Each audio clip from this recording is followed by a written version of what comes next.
কি হই আলিফ লাম মিম যালিকাল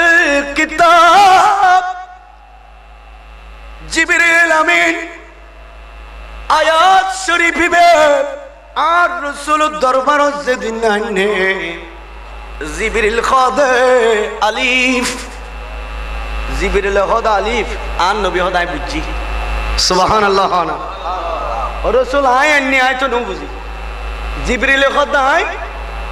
আয় আন্নি দি খোদাই আর দিয়া আয় আন্নি কি তাই নো বুঝি আর নবী খদাই বুঝি সুবহান সুবহানাল্লাহ জিবরিল আমিন খদা আল্লাহ আলিফ কোন আলিফ লাম মিম আর রাসূল খদাই নবী বুঝি আয় নবী বুঝি দুনিয়ার কোন মুফাসসির কোন বিজ্ঞানী কোন মুহাদ্দিস কোন গবেষক এই শব্দে গুণর এখনো অর্থ বাইর করি ন পারে এখনো অর্থ বাইর করি কিন্তু আর রাসূল খোদাই বুঝি আল্লাহ আর নবীর মহব্বত করি নে খোদা কোথায় জানত শুধু আল্লাহ কই দেয় আল্লাহ কই আর রাসূল বুঝি নবী বুঝি দে আর খোদার জানত কি ওরে খোদাই বুঝতে না দে এলে সংকেত দিনে সাংকেতিক চিহ্ন দিনে আল্লাহ কিছু মহব্বতের কথা আর নবী আদান প্রদান করি কি এর ভিতরে গইদ আলিফ লাম সুবহান সুবহানাল্লাহ গইদ কি আলিফ লাম এবার অর্থ দুনিয়ার কেউ না জানে জানা তো শুধু আর নবী সুবহানাল্লাহ না তো কিতাব বলে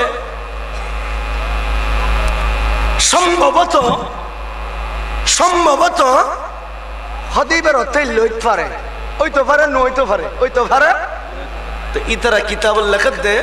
খোদা আলিফ মানে আল্লাহ আলিফ মানে কি আল্লাহ লাম মানে জিবরিল মিম মানে আমার প্যারা নবী মুস্তাফা আল্লাহ জিবরিলের পাঠাইয়ে প্যারা নবী মুস্তাফার কাছে একত আল্লাহ ইয়ানুরে আন নবীরে খোদাই সিয়ন কথা দি বুঝাই দে আলিফ লাম মিম খোদাই লইতে পারে তবে এন কারেক্ট না কারেক্ট চিজেন জিয়েন একেবারে সলিড ইয়ান একমাত্র আর প্যারা নবী মুস্তাফা জানাদার কেউ না জানে জোরহান সুবহানাল্লাহ ইয়ান আর রাসূল ছাড়া কেউ যালিকাল কিতাব ইবা আল্লাহর কোরআন এই কিতাব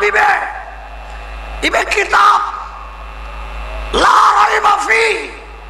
ইবের ভিতরে কোনো সন্দেহ নাই কোরআন ইবে কুদরতের সংবিধান এই সংবিধান ইবে দুনিয়ার কোন রাজা মহারাজা সংবিধান ইবে ন বানা ইবে বানাই দে খোদার কুদরতের কলম দি এই সংবিধান তৈরি করি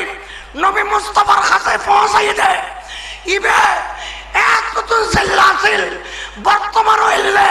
কিয়ামত পর্যন্ত এলে তাই বদে উগ্র নকশা পর্যন্ত বেশ কম করানোর অধিকার খনিকা তো নাই জোরে সুবহানাল্লাহ নারে তাকবীর আল্লাহু আকবার